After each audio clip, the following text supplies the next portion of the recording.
Les droits et les devoirs du citoyen.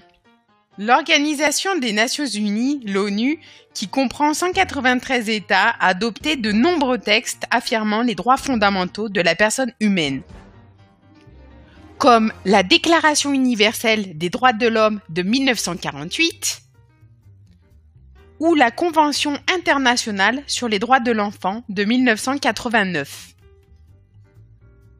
Ces textes ont surtout une valeur morale et leur non-respect par les États membres n'est pas sanctionné juridiquement. En revanche, d'autres textes affirmant les droits fondamentaux des citoyens se sont vus reconnaître un caractère obligatoire dans certains pays. En France, la Constitution de 1958 donne valeur constitutionnelle à la Déclaration des droits de l'homme et du citoyen de 1789. Il s'agit d'un texte fondateur de la Ve République. Elle est la norme suprême du système juridique français. Dans son article 1er, il y est inscrit que la France est une république indivisible, laïque, démocratique et sociale. Au niveau européen, deux textes ont également acquis une force obligatoire dans les pays signataires. Il s'agit de la Convention européenne des droits de l'homme de 1950 et la Charte des droits fondamentaux de l'Union européenne, adoptée en 2000.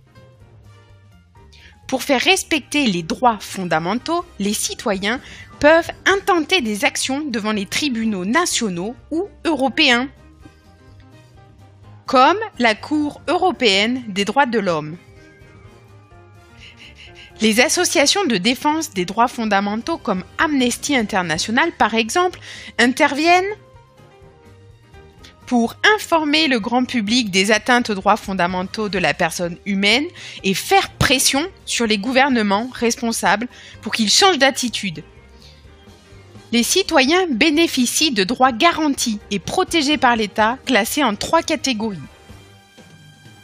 Les droits-libertés qui sont reconnus par la Déclaration des droits de l'homme et du citoyen de 1789, comme le droit de vote par exemple. Les droits économiques, sociaux et culturels qui contribuent à la dignité de l'individu et ont un coût pour l'État. Et enfin, les droits accordés à des groupes de personnes qui concernent les citoyens d'un même État et impliquent une solidarité internationale. Afin de vivre ensemble, chaque citoyen doit respecter les lois et les droits des autres.